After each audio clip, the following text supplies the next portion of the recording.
Subscribe कीजिए RTS professional study को और बेल आइकन पर क्लिक कीजिए टैली RP9 जीएसटी और इनकम टैक्स की वीडियो सबसे पहले पाने के लिए।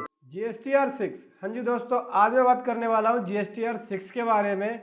ये किस तरह का रिटर्न फॉर्म है, क्या चीज़ है, इसके मीनिंग के बारे में, इसके लॉ के बारे में और इसके कंसेप्ट के बारे में, किस प्रकार से ये रिटर्न फाइल होगी, ये भी मैं बात करूँगा। सो मेरा नाम है सूरज राजपूत, आप देख रहे हैं RTS professional study. Let's start. Form GSTR 6 is a monthly return to be filed by all the input service distributor ISD for distribution of credit ITC among its unit। देखो, फॉर्म GSTR 6 एक monthly return है जो file की जाती है input service distributor के द्वारा, जो ITC डिस्ट्रीब्यूट करता है अपने यूनिट्स में। देखो, अब ISD क्या है? ISD इनपुट सर्विस डिस्ट्रीब्यूटर है। देखो, सबसे पहले आपको ये GSTR 6 को समझने से पहले ना आप ISD के बारे में समझे कि ISD कौन है। तो ISD है इनपुट सर्विस डिस्ट्रीब्यूटर, इसको और डीपली समझते हैं हम। देखो, जैसे सपोज दैट एक कंपनी XY लिमिटेड है, ठीक, इसका हेड ऑफिस मुंबई में है और इसके अलग अलग ब्रांचेस है, जैसे कोलकाता, दिल्ली, चेन्नई और बेंगलोर। यहाँ पे अलग अलग ब्रांचेस है, ये 4 अलग अलग जगहों पे ब्रांचेस हो गए और हेड ऑफिस मुंबई में है। तो यहाँ पे जो भी एक्सपेंस हुआ उसका इन्वॉइस इसने ये रिसीव कर लिया, मुंबई में रिसीव हो गया उसका इन्वॉइस। जैसे सॉफ्टवेयर मेंटेनेंस का अगर हम एग्जांपल लेके चले कि सॉफ्टवेयर मेंटेनेंस का एक्सपेंस है, ये अलग अलग ब्रांचेस में हुआ, यहाँ रिसीव किया इसने इन्वॉइस, ठीक। तो जो इसके ऊपर इसको ITC मिल गया क्योंकि उसने जो इन्वॉइस रिसीव किया उसकी पेमेंट कर दी। अब ये जो ITC है ये अपने अलग अलग ब्रांचेस में डिस्ट्रीब्यूट कर सकता है इसके पास जो ITC है, इसीलिए इसको ये बोला गया है यहाँ पे इनपुट सर्विस डिस्ट्रीब्यूटर। तो जो इसके पास बचा हुआ ITC होगा वो अपने अलग अलग ब्रांचेस में, दिल्ली के अंदर, चेन्नई में, कोलकाता में और बेंगलोर के अंदर, यहाँ पे ये डिस्ट्रीब्यूट कर सकता है। तो यहाँ पे XY लिमिटेड कौन है? Input service distributor. तो XY लिमिटेड की रिस्पॉन्सिबिलिटी बनती है कि वो GSTR 6 फाइल करे।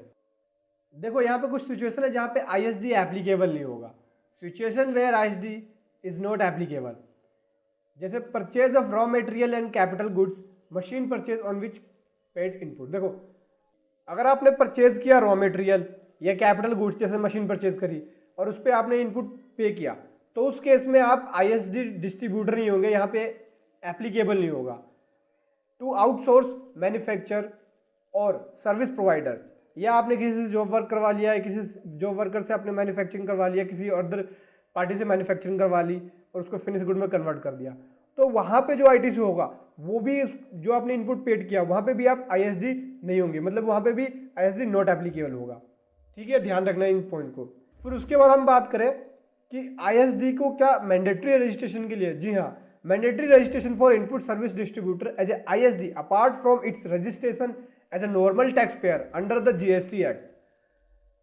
ISD को ये मैंडेटरी है, अगर इनपुट सर्विस डिस्ट्रीब्यूटर है तो GST के अंदर कंपलसरी रजिस्ट्रेशन है, अलग से लेगा। एक तो नॉर्मल हो गया टैक्स पेयर के लिए कि भैया वो GSTR 1, GSTR 2 या GSTR 3 भी फाइल कर रहा है, उसके बाद एक अलग से रजिस्ट्रेशन लेना पड़ेगा ISD के लिए। रजिस्ट्रेशन लेने के बाद वो इशू कर सकता है ISD invoice, input service distribution, जहाँ पे वो ITC को अपने अलग अलग ब्रांचेस में देता है, तो अलग अलग ब्रांचेस के अगेंस्ट वो इनवॉइस इशू कर सकता है और मंथली रिटर्न फाइल करेगा GSTR 6। देखो, यहाँ पे नोट पॉइंट है। देखो, पॉइंट क्या कहता है, इस पॉइंट को ध्यान से सुनना।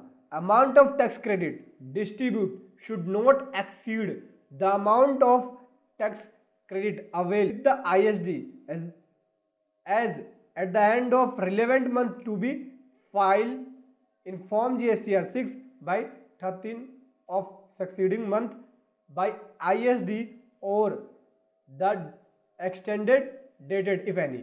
देखो, जो अमाउंट है टैक्स क्रेडिट का डिस्ट्रीब्यूटर के पास वो उतना ही होना चाहिए, मतलब कि जो उसने टैक्स क्रेडिट को डिस्ट्रीब्यूट किया है वो उतना ही डिस्ट्रीब्यूट कर सकता है जितना उसके पास ITC अवेलेबल है। मतलब अगर बेंगलोर के अंदर मुंबई वाला जो ब्रांच है इसके पास वो उतना ही डिस्ट्रीब्यूट कर सकता है जितना उसके पास ITC है।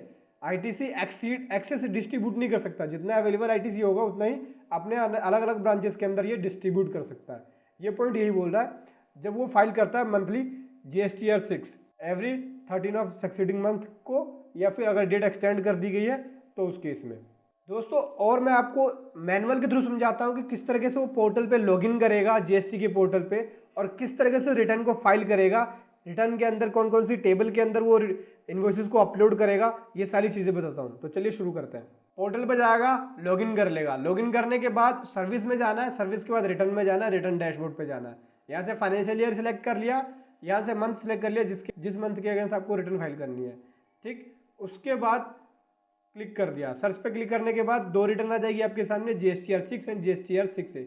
ये ऑटो पॉपुलेटेड ड्राफ्ट है, जब सप्लायर के द्वारा GSTR 1 या GSTR 5 फाइल की जाती है तो वो शो कर जाता है आपकी इनपुट के अंदर, वो आ जाता है, ठीक है। अब यहाँ पे क्या है, प्रिपेयर ऑनलाइन पे क्लिक करेंगे। अब प्रिपेयर ऑनलाइन पे क्लिक करेंगे, उसके बाद यहाँ से आप देख सकते हैं ये रिटर्न खुल के आ जाएगी। पहला है input tax credit receive for distribution, जो आपने इनपुट टैक्स क्रेडिट रिसीव किया डिस्ट्रीब्यूशन के लिए वो यहाँ पर शो कर देगा, IGST, SGST, CGST और सेस। उसके बाद डेबिट या क्रेडिट नोट रिसीव किया वो यहाँ शो कर जाएगा। या किसी प्रकार का कोई अमेंडमेंट है, जैसे amendment of information furnished in earlier return in table 3। Table 3 के अंदर पिछले वाले रिटर्न के अंदर कोई भी अमेंडमेंट करिए, मतलब आपको कुछ भी चेंजेस करना है या कोई भी मिस्टेक से गलत रॉन्ग फाइल होगी रिटर्न, तो यहाँ अमेंडमेंट जो है वो यहाँ शो कर जाएगा। और amendment of debit note and credit note जो आपने रिसीव किया है वो यहाँ शो कर जाएगा। ये तो था आपका इनवॉइस डिटेल। अब आता है ITC डिस्ट्रीब्यूशन। ITC को आप डिस्ट्रीब्यूट करोगे इस वाले टेबल्स के अंदर। पहला है 4 के अंदर total ITC available and eligible ITC in eligible ITC distributed. यहाँ पे आपका जितना भी टोटल ITC होगा अवेलेबल या इन एलिजिबल होगा वो ये शो कर जाएगा यहाँ पे।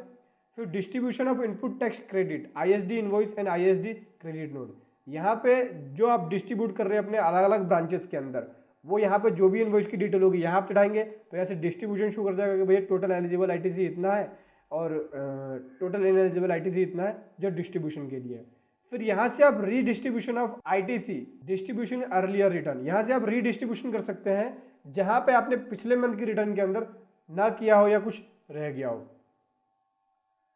उसके बाद जो भी लेट फी होगी, लेट फी आ जाएगी अगर आपने नहीं फाइल करी होगी रिटर्न, तो जो लेट फी होगी वो उसके अंदर रजिस्ट होगा। आप जनरेट समरी पे क्लिक करेंगे तो यहाँ से समरी आपकी जनरेट हो जाएगी। टाइम लेगा जनरेट करने के लिए, आफ्टर 1 मिनट के अंदर बाद जब रिफ्रेश करेंगे समरी जनरेट करने के बाद आप जो डिटेल आपको एंटर करना है वो एंटर कर सकते हैं, या फिर ऑनलाइन करना है तो आप एक्सेप्ट कर सकते हैं डिटेल को। फिर उसके बाद आप क्या करेंगे, प्रीव्यू पे क्लिक करेंगे और आपको ये ड्राफ्ट बना दिख जाएगा, और ड्राफ्ट देख के आप देख सकते हैं अगर आपके अंदर मतलब अगर रिटर्न के अंदर कोई भी एरर है तो आप ठीक कर सकते हैं। उसके बाद ड्राफ्ट करने के बाद सबमिट पे क्लिक करेंगे, फिर डाटा आपका फ्रीज हो जाएगा। प्रोसीड पे क्लिक कर देंगे और डाटा सेव हो जाएगा। स्टेटस में शो करने लगेगा सबमिट, जैसे यहाँ देख सकते हैं स्टेटस में सबमिट शो कर रहा है। सबमिट शो करने के बाद अगर प्रीव्यू दोबारा देखेंगे आप तो आपको प्रीव्यू दिखाएगा और प्रीव्यू के अंदर फाइनल लिखा हुआ आएगा। पहले प्रीव्यू लिखा रहा था, फाइनल। उसके बाद आप क्या कर सकते हैं, लेट फीस जो भी आपकी है उसे सेटअप कर सकते हैं, ठीक है। ध्यान रखना सबमिट करने के बाद फाइल नहीं करना, लेट फीस को सेटअप करना। अगर कोई लेट फीस है तो, लेट फीस नहीं है तो आप फाइल कर सकते हैं। उसके बाद यहाँ से आप लेट फीस को सेटअप कर सकते हैं। देख सकते हैं यहाँ पे कोई भी डेबिट नंबर नहीं है, जैसे सेटअप कर देंगे तो यहाँ डेबिट नंबर आ जाएगा। जैसे यहाँ पे ये देखो सेटअप करने के बाद ये डेबिट नंबर आ गया।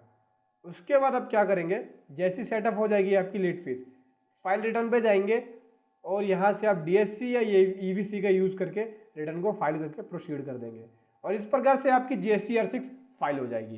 तो दोस्तों वीडियो कैसा लगा जरूर बताएं। मन में कुछ क्वेश्चन है तो कमेंट बॉक्स में लिखें। हमारे चैनल को सब्सक्राइब करना ना भूलें, क्योंकि इसी चैनल पे आपको इनकम टैक्स, GST, टैली की बहुत सारी वीडियो मिलने वाली है। इस वीडियो को ज़्यादा से ज़्यादा शेयर कीजिए, उन लोगों के पास पहुँचाइए जो GSTR 6 के बारे में नहीं जानते हैं। Thank you so much.